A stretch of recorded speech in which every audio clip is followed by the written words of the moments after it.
খবরদারে মা সকল করে দিব না, নাহলে কিন্তু আমার খোরা ডাল বাসন কোথায় যাবেন।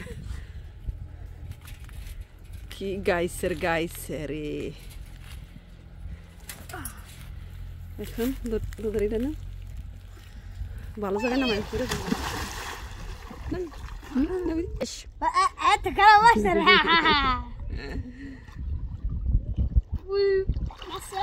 ওয়ালাইকুম আসসালাম। কে পানি খায় না, না কিছু করে না তাহলে পুরো নাই লোক তো শিখলো হতে।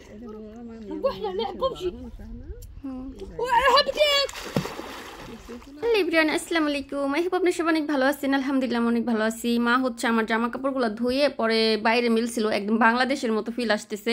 বাংলাদেশে যেমন আমরা জামা কাপড় ধুয়ে বাইরে মিলি, তো এই জায়গায় হচ্ছে আমার মা যে রুমে ঘুমায় আর কি, এই রুমটা হচ্ছে কাজের লোকদের জন্য বানাইছে ম্যাডামেরা।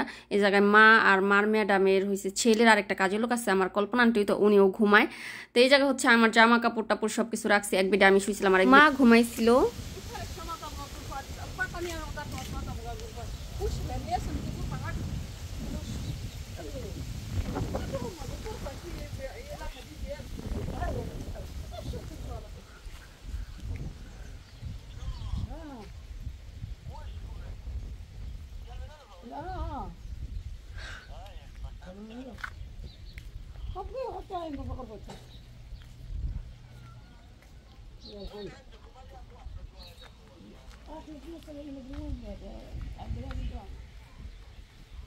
আজকে হচ্ছে বাইরে অনেক পরিমাণ বাতাস হইতেছে, গাছের পাতাগুলো একদম হাওয়ায় দুলতেছে। মার আমি এখন চলে যাইতেছি হচ্ছে মুরগির খামারের ওইদিকে, কিছু পাতা আছে আর একটা তরমুজ আছিল, তো খায় নাই কেউ, ওগুলো হচ্ছে মানে যে মুরগির দেওয়ার জন্য। ছাগল হচ্ছে ঘাস হয় না, ছাগল পারলেই হয়, গাছ খাওয়ার লাগে না। যত্ন ওরে বাবা রে, ছাগল হয়েছে এত পাতা আছে, চার পাঁচটা বেশ হয়ে গেছে দেখছেন নি। আরে চাই থাই মুর দিকে পানিও দেয় না, পানি দে না কে খুব পানি ও দেন এডি রাতে খাওয়া দেখে ওডি ওই পাশে দিকে লাগাই দিছে। ওই যে পাশে ডুঙ্গি পারো লাগছে, পাশের বাড়ির ভাবিরা অঙ্গি পারে, এই জায়গাতে দিয়ে এডি অঙ্গি পারবো লাগছে। আর আমার মা ওই জায়গায় ছাগলের লেগে পুরানো এটা শাক ছিঁড়ে। আল্লাহ, এই ছাগলের প্রত্যেকটা ছাগলের শরীর বড় কাটা।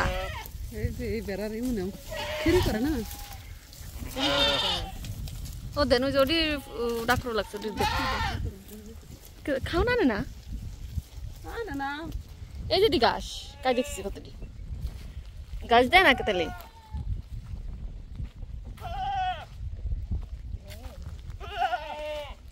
ও এটা হচ্ছে দেশাল ছাগল, আর ওটা হচ্ছে বেরি, এগুলো হচ্ছে আলাদা আলাদা রাখছে। এগুলো হচ্ছে খাসি। এটা দুধ দেবেন কোনটার? ধুয়ালেন, বাড়ি দিয়ে দিলেন না?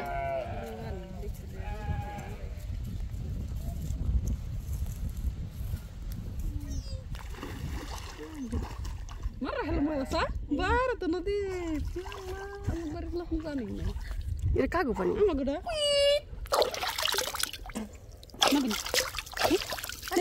সেটিও বলো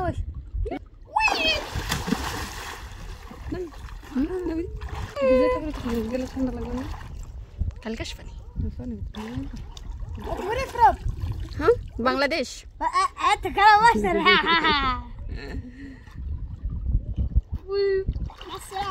ওয়ালাইকুম আসসালাম। কে পানি খায় না, না কিছু করে না তাহলে পুরো নাই লোক তো শিখলো হতে।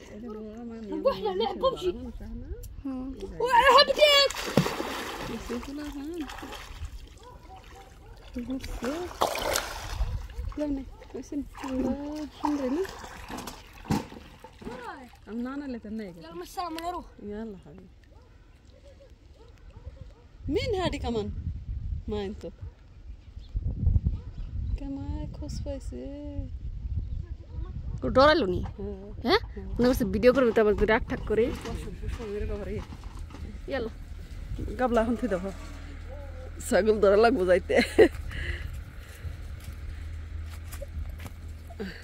মা আর আমি হয়েছে আজকে মাঝরা এসেছি ছাগলের দুধ দোয়ানোর জন্য। এই ছাগলগুলোর হয়েছে অনেক মানে সবগুলোর বাচ্চা হয়েছে অনেক অনেক দুধ হয় আর এইগুলো নাকি অনেক বেশি ভিটামিন। তো ম্যাডামের হয়েছে খাবে। তো এই জায়গায় হয়েছে একটা রাখাল আছে, রাখাল বলতে হয়েছে মিশরের একটা লোক আছে যারা নাকি মানে একটা লোকই আছে যারা এই ছাগলগুলা দেখাশোনা করে। তো মা বলতেছিল তো চল যায় দুধ দোয়াই নিয়ে আসি। তো এই যে দেখুন একটা ছাগলের থেকে কতগুলো একদম প্রায় 3 কেজি 3.5 কেজির তো হবেই, এরকম অনেকগুলো দুধ হয়েছে। আর ছাগলগুলো কিন্তু একদম দেশি, আমাদের বাংলাদেশের ছাগলের মতো। তো যাই হোক এই জায়গায় মা দুধটা দোয়াই নিতেছিল আর আমি হচ্ছে ছাগলের মাথা যাইতে ধরে রাখছি। আর আইসে সাইরাই হচ্ছে মুরগির বাসার থেকে ভাত তারপরে সালাতের পাতা পোতা ছিল ওগুলা খাইতে দিয়া পরে আমি আর মা হয়েছে একটু মাজরার ভিতর থেকে ঘুরে আসলাম। তো মাজরা হয়েছে একদম ওই যে মাছ পা আছে মানে ওই জায়গায় হয়েছে গাছে পানি দেওয়ার জন্য পানি জমায় রাখছে। তো ওই পানির ভিতরে হয়েছে পাশের বাসার পোলা পানি কেমন যেন খবর পাইছে, পরে দেখি যে গোসল করতেছে। তো ওদের সাথে একটু গল্প করলাম। তো মা বলতেছিল তো তুইও একটু গোসল কর। পরে আমি বললাম যে না এত দূরের থেকে মানে যাইমুক কেমনি ভিজা কাপড়ে পরে ঠান্ডা লাগতে পারে। আবার হচ্ছে এই জায়গায় যে ছাগলের দুধ দোয়াবে দেরি করবে। তো এই দুধগুলা কিন্তু এই যে সৌদিদের যে মানে সৌদিয়ান মহিলারা যারা আছে তারা কিন্তু সবাই খায়। যেমন হচ্ছে ভেরি দুধ আছে, তারপর হচ্ছে জামেলের মানে উটের, তার এগুলার দুধ কিন্তু খায়। একটা ছাগলের থেকে কিন্তু এই পাটিটা ভরে গেছে একদম। এই জায়গায় 3 কেজি দুধ তো হবে মিনিমাম। আর এই ছাগলগুলো হয়েছে প্রচুর পরিমাণ খাবার দেয়, তারপর খাইতেও পারে, প্রচুর খায় এই ছাগলগুলা। ঘাস দেয়, তারপর হচ্ছে এমনি কিনা খাবার দেয়, যে খড় আছে শুকনা ঘাস একদম যাইতে যাইতেই ভরা ওগুলা কিনা আনে। তো এই যে দেখুন এক বাটি দুধ হয়েছে। মা আর আমি হয়েছে এখন চলে যাইতেছি বাসায় যাই হয়েছে গোসল করবো। তারপর হচ্ছে মার আবার রাত্রেবেলা ম্যাডামদের জন্য রান্না বান্না করতে হবে। মার ম্যাডামের মাজারাটা কিন্তু অনেক সুন্দর, অনেক বড় একটা এরিয়া নিয়ে অনেক অনেক বড় একটা জায়গা জুড়ে আর কি। এখানে সব কিছু আছে দেখুন, কত বড় বড় এক একটা পাহাড়। তারপরে খেজুর গাছের অভাব নাই, আম গাছের অভাব নাই, আম গাছে প্রচুর আম ধরছে, খেজুর গাছেও প্রচুর খেজুর ধরছে, সব কিছু এভরিথিং সব আছে। খবরদারে মা সকল করে দিব না, নাহলে কিন্তু আমার খোরা ডাল বাসন কোথায় যাবেন। কি গাইছে রে এখন দুধের এটা না ভালো জায়গায় নামাই পুরে জানে। আমি পরে মাজার থেকে যে দুধগুলো নিয়ে আসলাম সেই দুধগুলো হচ্ছে মা বাসায় আনার পর বড় একটা ডেক্সিতে করে জাল দিছে। পরে এখান থেকে হচ্ছে গিলাস ভরে ভরে সবাই দিছে। পরে সবাই দিছে বলতে ম্যাডামরা সবাই খাইছে, আমার ম্যাডামরা দিছে, মার ম্যাডামরা দিছে, তারপর যে নাতি নাতগুলো আসল যারা যারা খাওয়ার তারা খাইছে। পরে মা হয়েছে আমাকে দুধ দিয়ে ভাত দিয়ে খাওয়াই দিতেছিল, ছাগলের দুধ দিয়ে।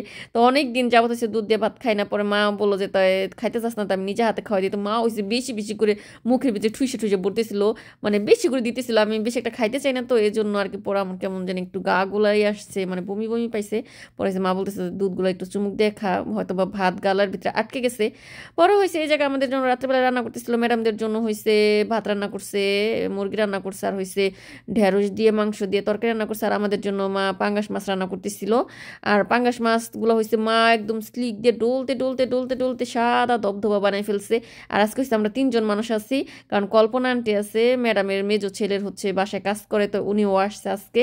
তো এই জায়গায় হচ্ছে মা পাঙ্গাস মাছ রান্না করবে আলু দিয়ে, আর পরে হচ্ছে 2-3টা ঢেঁড়স দিছিল, একদম তাজা তাজা লফলফা ঢেঁড়স। আর তরকারিটা সত্যি কথা বলতে খাইতে অনেক বেশি মজা হয়েছিল। পাঙ্গাস মাছটা হয়েছে একটু আগে কষায় নিতেছিল, তার ভিতরে হয়েছে আলু দিছে। এটা হচ্ছে সম্পূর্ণটাই আমার মার আর কি রেসিপি, আমার মা এরকমভাবে রান্না করে। আর আমি হচ্ছে পাঙ্গাস মাছের লেজা অনেক বেশি পছন্দ করি। এই যে দেখুন তরকারিটা ভালো মতো কষানো হয়ে গেছে, হওয়ার পরে একটু পানি দিয়ে পরে রান্না করে নিছে আর কি। এখন হয়েছে যে ম্যাডামদের জন্য ভাত রান্না করছে, আর হয়েছে মুরগি রান্না করছে। তাই বড় একটা প্লেটের ভিতরে ভাত দিছে, তার উপর আবার মুরগি দিল। আর এখন হচ্ছে খাবারগুলো দিয়ে আসবে। আর এই জায়গা হয়েছে রান্না করছিল ওই যে ঢেঁড়স দিয়ে তরকারি, মানে মাংস দিয়ে ঢেঁড়স দিয়ে ম্যাডামদের জন্য তরকারি। আর ওই জায়গায় মা আর আমি এখন সবাইকে খাইতে টাইতে দিছি, তা আমরা 3 জন এখন খাইতে বসছি, তাই খাওয়া দাওয়া করবো। আজকের ব্লগটা এই পর্যন্তই, দেখা হবে নেক্সট ব্লগে। সে পর্যন্ত ভালো থাকবেন, সুস্থ থাকবেন। Thank you for watching video. আর আমার ব্লগটা আপনাদের কাছে কেমন লাগলো অবশ্যই কমেন্ট করে জানাবেন, আর আপনারা সবাই আমাকে একটু সাপোর্ট করবেন। ধন্যবাদ।